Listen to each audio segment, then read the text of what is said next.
오늘 41장은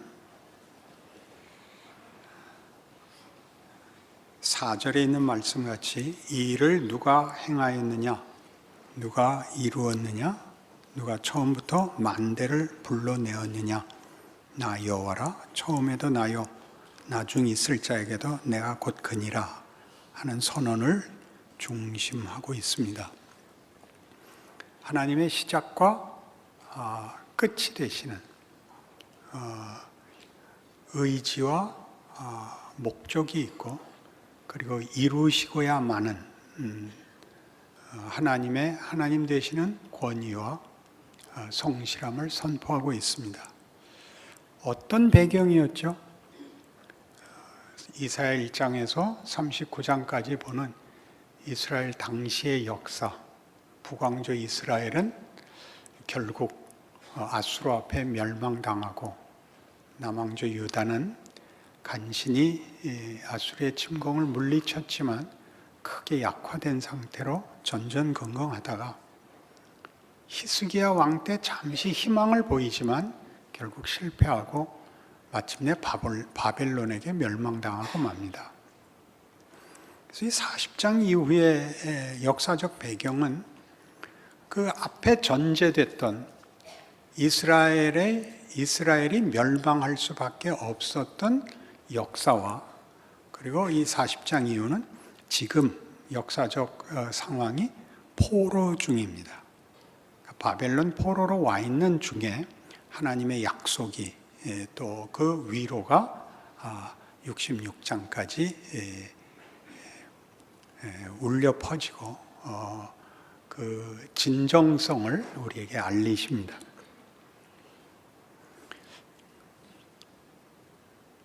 하나님께서 40장에 이 포로된 현실 속에 있는 이스라엘의 운명이 여기가 끝이 아니라고, 그럴 수 없다고, 왜냐하면 내가 하나님이니까, 내가 너희를 약속한, 복주기로 작정한 주인이니까 이대로 끝날 수 없다. 그래서 너희는 위로하라, 내 백성을 위로하라 라고 외치고 등장하셨습니다. 너희는 예루살렘에 정다히 말하라. 높은 곳은 낮아지고 골짜기는 도두어져 여호와의 길을 예비하라, 이렇게 됐었죠. 기억나시나요? 그 길을 평탄하게 만든다는 것은 너희 실패들아, 허리를 굽혀라. 너희 저주들아, 칼을 놓아라. 그런 뜻이라 그랬죠. 너희의 절망이, 너희의 무능이 너희의 운명을 만들지 않는다. 내가 만든다. 너희 앞에 장애가 됐던 어떤 것도 다 엎드려 여호와의 길에 그 발 디딤돌이 될 것이라, 이렇게 됐죠. 그러자 41장에 오면 성경이 당연히 설명하듯이 우리에게 의문이 생깁니다. 결국 하나님이 그렇게 돌연히 들어와 역사를 파탄내실 거라면, 그러면 고민하고 노력하는 것은 무슨 소용이 있단 말입니까? 라는 질문이 당연히 생기게 됩니다. 인류 역사를 보면 하나님이 최종 결정권자이고 성실하시고 복주기를 원하신다면 역사가 설명이 되지 않지 않느냐. 그리고 마침내 주실 거라면 왜 기다리시는가? 지금 오실 수 있지 않는가? 그리고 우리들에게 왜 이런 실패와 혼돈의 시간을 놓아두어 멸망을, 비극을 보게 하시는가? 라는 질문이 나올 수밖에 없습니다. 이 40장 이후에 하나님의 위로와 약속, 궁극적 승리에 관한 이 주장들은 이스라엘을 향한 것입니다. 민족적 구별을 하기 위해서 이스라엘이라고 하는 것이 아니라 하나님이 선택하고 약속하고 목적한 대상의 대표자로서 이스라엘에 대하여 하는 약속인데, 그것이 반복적으로 그 호칭이 등장을 합니다. 오늘 41장 8절. 그러나 나의 종 너 이스라엘아, 내가 택한 야곱아, 나의 벗 아브라함의 자손아. 이스라엘, 야곱, 이런 이름이 계속 반복되어서, 예를 들면 43장 1절 보시면, 야곱아 너를 창조하신 여호와께서 지금 말씀하시느니라. 이스라엘아 너를 지으신 이가 말씀하시느니라. 44장 나의 종 야곱아 내가 택한 이스라엘아. 이런 표현들은 수도 없이 반복되기 때문에 여러분들이 나중에 더 확인하실 수 있습니다. 야곱과 이스라엘은 동일인의 다른 두 이름입니다. 원래는 야곱이었고 야복나루 사건을 통하여 하나님이 이스라엘이라고 이름을 바꿔주셨고, 그 이름은 그 민족, 국가의 이름이 됩니다.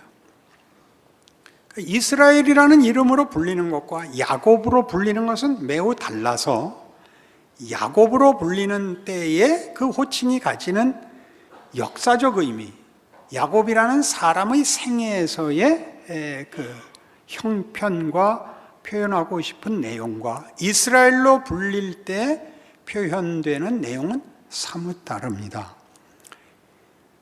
호세아 12장으로 가시죠. 에브라임은 바람을 먹으며 동풍을 따라가서 종일토록 거짓과 포악을 더하여 아수르와 계약을 맺고 기름을 애굽에 보내도다. 여호와께서 유다와 논쟁하시고 야곱을 그 행실대로 벌하시며 그의 행위대로 그에게 보응하시리라. 야곱은 모태에서 그의 형의 발 뒤꿈치를 잡았고 또 힘으로는 하나님과 겨루되 천사와 겨루어 이기고 울며 그에게 간구하였으며 하나님은 베델에서 그를 만나셨고 거기에서 우리에게 말씀하셨나니 여호와는 만군의 하나님이시라. 여호와는 그를 기억하게 하는 이름이니라. 그런즉 너의 하나님에게로 돌아와서 인애와 정의를 지키며 항상 너의 하나님을 바랄지니라. 이 호세아는 북왕조 이스라엘이 망하기 직전에 선지자로 활동하던 사람입니다. 에브라임이라는 표현은 북왕조 이스라엘의 대표 지파의 이름입니다. 남북왕조가 나뉠 때 북왕조는 10개의 지파, 남왕조는 2개의 지파로 나뉩니다. 북왕조 10개의 지파의 우두머리격이 에브라임 지파라서 북왕조를 부를 때는 에브라임이라는 이 호칭을 쓰곤 합니다. 그런데 더 많은 지파가 북왕조를 이루었기 때문에 이스라엘이라는 국호를 북왕조가 가져갑니다. 남왕조는 유다가 큰 지파고 베냐민은 작아서 유다라는 이름으로 불리게 돼서 우리는 오늘날까지도 이스라엘이라는 말과 유대인이라는 말을 혼용해서 같은 대상들을 지칭합니다. 여기서는 북왕조의 실패를 논하고 남왕조의 실패를 논하는데 거기서 야곱을 그 행실대로 벌하시며 그의 행위대로 그에게 보응하신다 그럽니다. 지금은 북왕조 이스라엘과 남왕조 유다를 꾸짖는 중인데 그것을 야곱이라는 이름으로, 왜냐하면 야곱이 이스라엘이라는 이름으로 바뀌고 이스라엘이라는 이름이 국호가 되어 이스라엘이 행한 일이 야곱이 행한 일과 같고 야곱에게 이스라엘이라는 이름을 주어 야곱에게 하신 승리가 이스라엘에게 유효하다는 얘기를 하려고 야곱과 이스라엘은 번갈아 등장을 합니다. 근데 여기 있는 대로 야곱은 누구냐? 그 행실대로 벌하시며 그의 행위대로 그에게 보응하시는데 태어날 때 형 발 뒤꿈치를 잡고 나온 사람입니다. 왜 그랬을까요? 그때는 장자 독식이거든요. 차남부터는 아무런 유산이 없습니다. 그래서 그는 팥죽으로 장자의 명분을 형에게서 빼앗고 또 어머니와 짜고 속이고 들어가서 눈먼 아버지에게 형이 받을 축복도 받아냅니다. 야곱입니다. 그러니까 야곱이라는 이름으로 소개되는 야곱의 생애는 인간이 자기 힘으로 할 수 있는 모든 노력을 다 기울여 아무것도 얻지 못한 그런 생애를 표현하는 일에 야곱이 등장합니다. 야곱 자신에게서 그렇습니다. 그는 이런 모든 장자권도 뺏고 아버지의 축복도 받았으나 형이 그를 죽이려고 해서 외삼촌 집으로 피난을 갈 수밖에 없었습니다.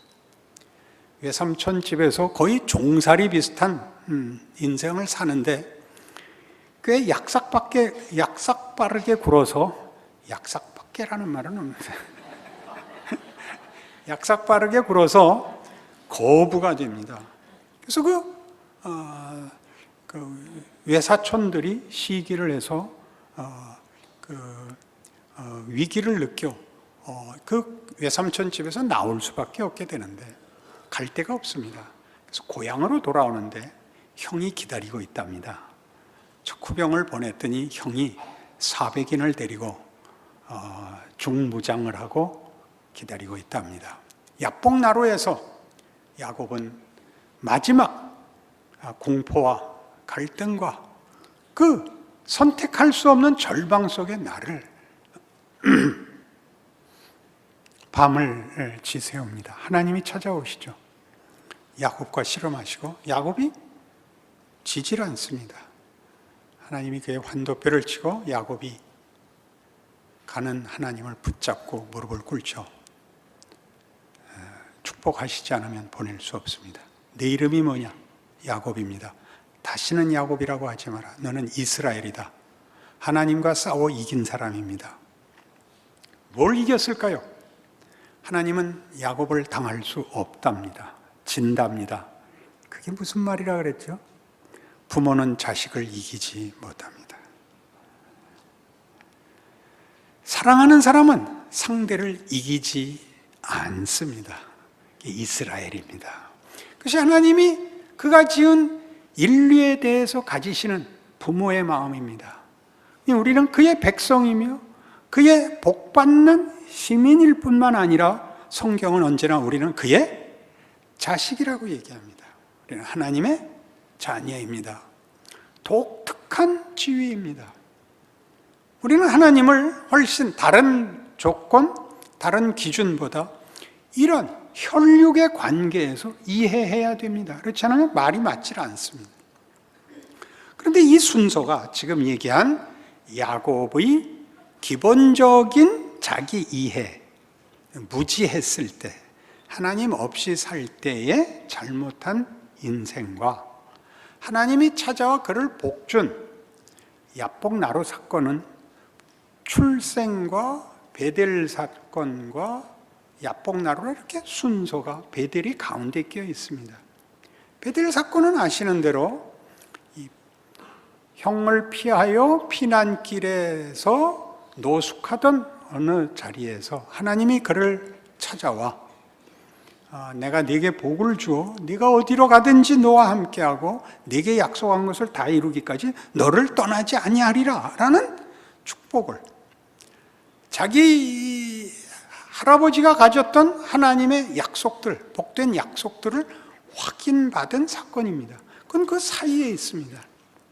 아직 야곱이 자신의 운명과 결국이 하나님 손에 있다는 걸 모르고 자기 홀로 자기 인생을 자기 힘으로 살아가던 그 시기에 하나님은 이 약속을 중간에 줘놓고 깨우치는 것은 20년 뒤입니다.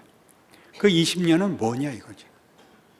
우리 기대는 그러니 그 방황하고 후회하고 잊고 싶은 실패와 눈물들의 시간 없이 기왕 하나님이 하실 거면 처음부터 베델 거기서 결정을 내주시지.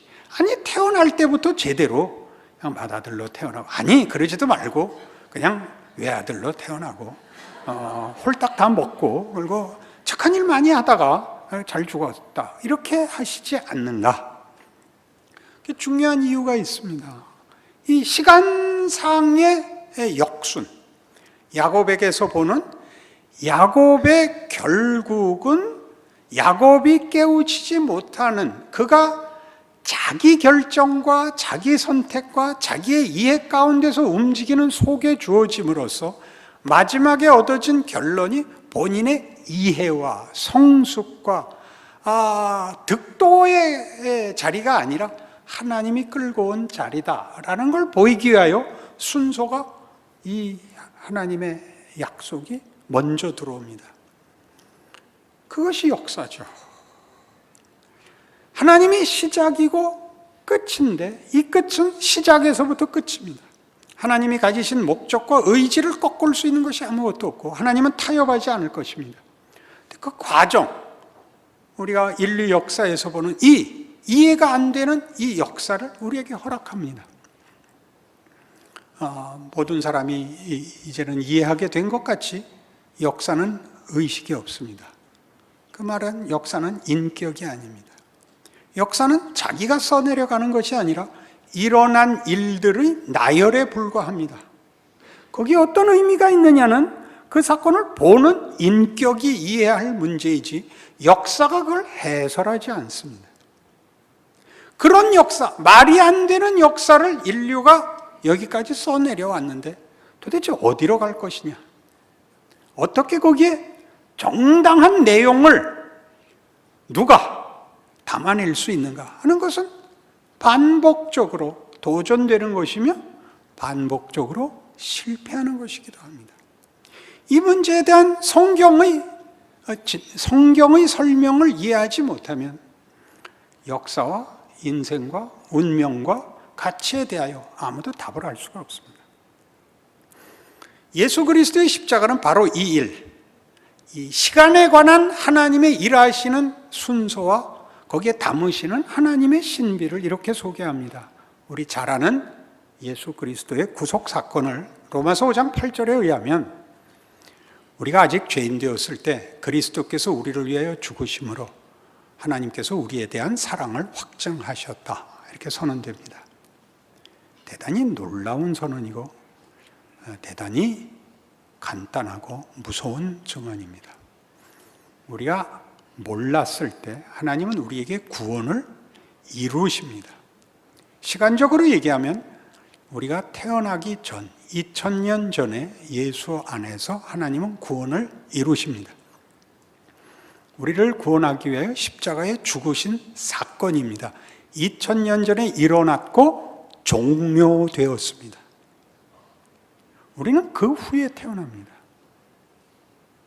근데 태어날 때 하나님이 이루신 구원의 결과로 의인으로 하나님의 자녀로 태어나지 않고 인류 역사의 시작, 창조에서 시작된 우리 인류의 조상 아담의 실패에서 태어납니다. 죄인으로 태어납니다. 아무리 믿음이 좋은 부모를 가지고 있어도 자식은 죄인으로 출발합니다. 그게 말이 됩니까? 말이 됩니다. 무슨 일을 행하기 전에 죽는 일이 아직도 일어나고 있습니다. 어린아이가 죽습니다. 다 죄인이라는 뜻입니다. 죄값이 사망입니다. 죽죠. 그리고 중간에 예수를 만납니다. 그래서 2000년 전에 일어났던 사건을 우리의 생애 속에서 확인하고 납득하고 고백하는 순서를 가지십니다.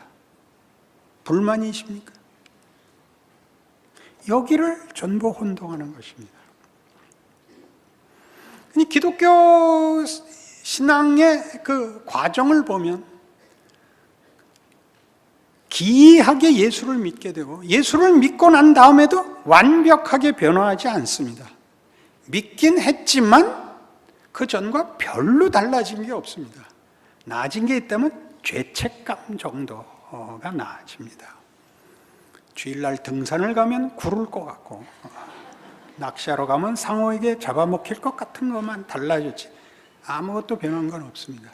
그리고 그 고민이 가중됩니다. 왜 가중될까요? 여러분들이 계속 주일마다 와서 지난 한 주일 동안도 죄만 짓고 살았습니다라는 회개 기도가 가지는 진정한 의미가 뭘까요? 이걸 보기 때문입니다. 하나님은 우리에게 하나님 없이 사는 존재와 인생이 무엇인지를 우리에게 보이십니다. 왜요? 우리가 선택한 것이기 때문에. 그래서 우리는 태어나면서부터 야곱이라는 이름이 가졌듯이 형의 발 뒤꿈치를 잡고 태어납니다. 우리는 생존 경쟁이 뭔지를 압니다. 우리는 예수 믿는다는 말을 사회에 가서는 해서는 안 된다는 걸 압니다.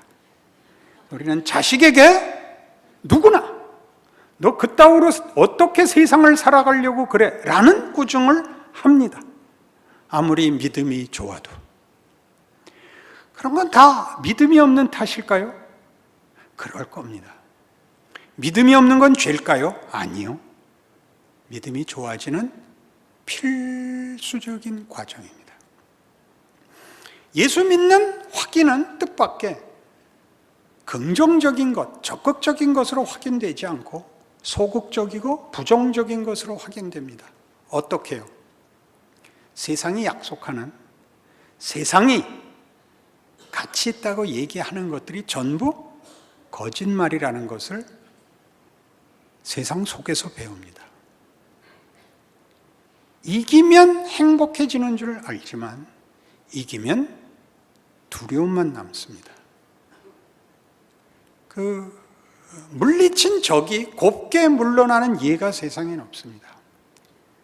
망하면 같이 죽자 그럽니다. 가지면 나은 줄 아는데 가지면 짐이 더 많을 뿐입니다. 우리에게 어떤 기회가 주어지면 그 기회를 선용하는 예는 없고 우리는 그 기회를 언제나 이기적으로 쓸 줄밖에 모릅니다. 그것은 도덕도 아니고 양심도 아니고 현실입니다. 이 로마서 7장에 나타난 표현대로 오호라 나는 곤고한 사람이로다. 이 사망의 몸에서 누가 나를 건져내랴는 양심의 가책도 도덕적 결벽증도 아닙니다. 현실입니다. 우리가 살면서 부러워하고 기대하고 소원한 모든 것들이 성공한 사람, 더 가진 사람이 멋있는 사람을 본 예가 없습니다. 그러지 못한 사람은 곱게 찌그러져 있는 법이 없습니다. 안 그렇습니까? 이 세상에서 제일 무서운 것이 무엇이냐? 사람이죠. 사람이죠. 살아보십시오. 괜히 겁을 주는 문제가 아니고 사실입니다. 움직일 수 없는, 타협할 수 없는, 변명할 수 없는 사실입니다. 우린 체념하여서만 평화가 이루어집니다. 체념해서만. 끝까지 밀어붙이면 너 죽고 나 죽자 할 것이니까 어떻게 3:7로 나눠 먹느냐? 5:5로 나눠 먹느냐? 내가 양보하느냐? 왜? 아무것도 없습니다. 현실입니다. 왜요? 예수님의 선언같이 내가 곧 길이고 진리고 생명입니다. 그것은 법칙도 아니고 물건도 아니고 노력의 결과물도 아니고 예수님이 인격으로 진리와 길이고 생명입니다. 그건 인격적인 것입니다. 인격자가 만드는 창조물입니다. 그분 외에는 아무도 줄 수가 없습니다. 사랑과 믿음을 갖고 싶으면 그분과 관계를 맺으셔야만 사랑과 믿음이라는 걸 갖게 됩니다. 다른 것으로는 없습니다. 다른 데 있는 믿음은 투자거나 도박이거나 확률입니다. 살면서 배우죠. 그러니까 우리의 회개는 다 내가 잘 못 살았습니다가 아니라 그렇게밖에 살 수 없습니다를 넋두리처럼 하는 겁니다. 세상은 성실과 노력과 고민이 갈 데가 없습니다. 그걸 자책으로 내가 제대로 신앙생활을 못해서 가진 벌로 생각을 합니다. 아니요. 열심히 살아서 그것 외에는 본 것이 없고 거기서 아무런 답을 얻을 수 없는 현실을 아직도 제대로 설명할 줄 몰라서 회개하면 다음 주에는 행복이 찾아올 줄, 기쁨이 찾아올 줄 착각하는 겁니다. 이렇게 신앙은 묻어나오는 것입니다. 그러니 우리가 기적을 논할 때 기독교의 기적이 뭐죠? 공간을 뒤집는, 죽은 자가 살아나고 바다가 잠잠해지고 문둥병 자가 나음을 받고만이 하나님의 능력이 아니라 시간 순서가 뒤바뀌죠. 시간이. 여러분, 한 부모가 누구의 자식이고 누구의 부모가 되는데 자기가 한 것의 어떤 결과로 자기 자식이 태어나야 맞을 겁니다. 누구의 자식일 겁니다. 자식에 의해서 부모가 지위가 변하는 것 아시죠? 시간이 역행하는 우리 일상생활에 있는 일입니다. 자식이 잘못하면 부모가 자기가 못한 수치를 당해야 됩니다. 얼마나 시간이라는 것이 꼭 앞은 지나가 버렸고 뒤는 남아있고가 아니라 서로 연계되어 있는가를 생각해 보십시오. 하나님이 그것 우리에게 허락하십니다. 왜요? 하나님은 역사를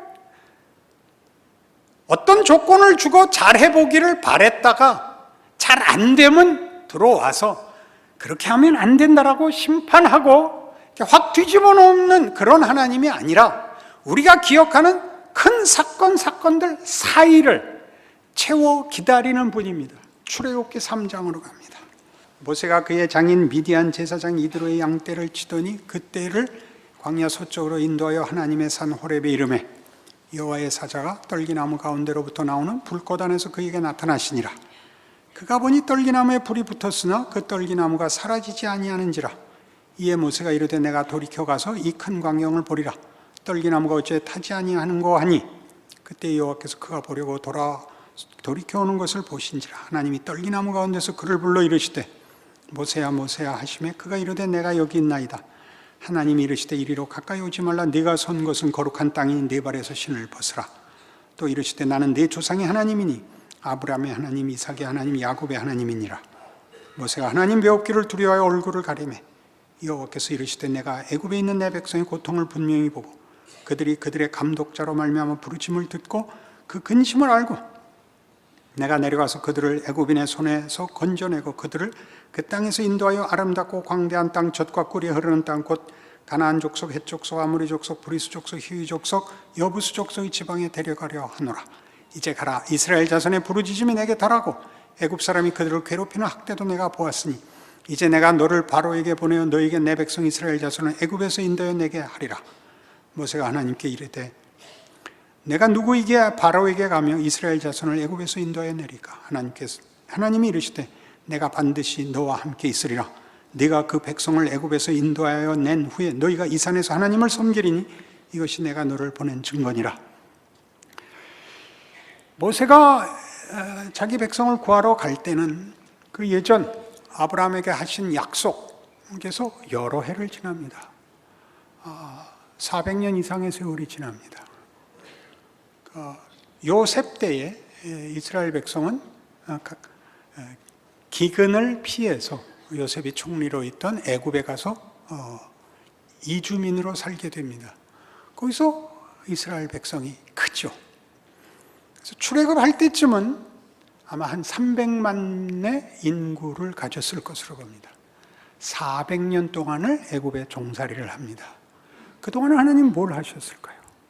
이제 와서 모세를 불러 내 백성을 인도하라 그럴까요? 키운 겁니다. 300만이 되도록 키우신 겁니다. 그때도 하나님이 함께 하십니다. 내가 왜 가야 됩니까? 내 뜻이다. 내가 반드시 너와 함께 하리라 하죠. 13절 이하를 보시면 모세가 하나님께 아뢰되 내가 이스라엘 자손에게 가서 이르기를 너희의 조상의 하나님이 나를 너희에게 보내셨다 하면 그들이 내게 묻기를 그의 이름이 무엇이냐 하리니 내가 무엇이라고 그들에게 말하리까? 하나님이 모세에게 이르시되 나는 스스로 있는 자니라. 또 이르시되 너는 이스라엘 자손이 이같이 이르기를 스스로 있는 자가 나를 너희에게 보내셨다라. 스스로 있는 자가 뭐죠? 마음대로 하는 분입니다. 그는 선하심을 위하여 마음대로 하십니다. 법칙과 성과물을 넘어서는 일을 하실 수 있습니다. 은혜와 긍휼의 하나님이십니다. 이것이 역사 속에 담기는 것입니다. 우리가 기억하는 어떤 깨우침, 어떤 성취, 그 사이에 있는 막막했고 의심스럽고 돌아보기 싫은 자리들을 하나님이 허락하십니다. 우리의 노력과 우리의 선택을 요구하시고 허락하십니다. 우리의 잘잘못으로 끝나는 것이 아니라 잘잘못이 일을 한다고 합니다. 대표적인 예를 보십시다. 사람은 몸이 먼저 큽니까? 정신이 먼저 큽니까? 이렇게 쉬운 답을 전부 눈치를 봅니다. 배운 게 뭐냐면 함정은 어디에 있을까? 몸이 먼저 크죠. 아무리 빨라도 사춘기가 와야 정신이 생깁니다. 나는 뭔가? 우리 부모는 왜 그런가? 이때부터 시작입니다. 그러려면 본체가 있어야 되는 겁니다. 본체가. 생각 없을 때 먹여서 키워놓습니다. 그때 우리 철없을 때 청바지 입고 설악산 가서 밤새 놀다가 굴러내려왔던 그 모든 나날을 하나님이 기르십니다. 하나님이 기르십니다. 그 기타 하나 들고 앞에 한 시간은 노래 부르고 뒤에 한 시간은 휘둘러 싸웠던 백운대를 하나님이 기르십니다. 기르십니다. 채우십니다. 그래서 나중에 할 말이 있습니다. 말로들은, 단어로들은, 추상명사로 들은 얘기가 아니고 내가 살고 내가 부딪히고 내가 경험한 사건들이 다 말을 한다는 걸 알게 됩니다. 하나님은 하나님의 일을 위하여 우리 앉혀놓고 설명을 하거나 구경을 시키거나 훈계를 하시는 것이 아니라 나 자신을 그의 뜻과 목적에 맞게 채우십니다. 나에게서 항복을 받으십니다. 나에게 채워 작품을 만드십니다. 모세는 나중에 깨닫습니다. 시편 90편의 증언같이 그가 자신의 80년간의 죽어나간 40년간은 멋모르고 바로의 왕자로 살고 얼마나 수치스러운 일입니까? 나중에 자기 정체성을 확인하고 보니까 그 다음 40년은 광야에 쫓겨 이름 없이 세월 다 보내고 마지막 40년에 부름을 받아 하나님 이 나이에 뭘 하자는 겁니까? 괜찮다의 부름을 받죠. 그의 생애는 위대해지죠. 위대해지죠. 그가 그 80년을 할 말 없는 인생으로 산 것 때문에 위대해지죠. 처음부터 그가 위대했으면 개뿔도 위대할 거 없습니다. 아무것도 아닌 우리가 사는 아무것도 아닌 인생, 가장 사소하고 가장 후회스러운 것들 속에 하나님이 일하고 계십니다. 역사입니다. 인생입니다. 우리의 존재입니다. 겁을 내지 마십시오. 그땐 그러는 겁니다. 그때 너 머리 박박 깎고 나타나죠.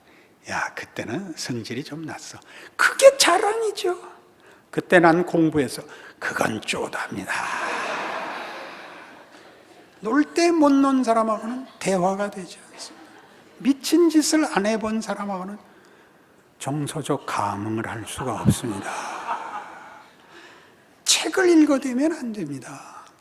인격과 인간성이 진정한 영광과 성숙으로 올라오는 하나님의 일하심을 마음껏 채우시고 담아내셔야 하는 것입니다. 여러분 인생을 살 힘이 생기십니까? 그래야 됩니다. 기도하십시다. 하나님 아버지 은혜를 감사합니다. 우리의 모든 조건 속에 하나님이 함께 하시고 역사와 인생의 주인이 되심을 고백하고 감사드리며 그래서 우리의 인생을 책임 있게 살기로 합니다. 힘껏 하나님과 동행하는 줄 아는 믿음으로 살겠습니다. 지금은 우리 주 예수 그리스도의 은혜와 하나님 아버지의 극진하신 사랑과 성령님의 교통하심이 하나님의 자녀라는 이름으로 사는 인생을 믿음으로 살기로 약속하고 돌아가는 심령들 위해 영원토록 함께 있을지어다. 아멘.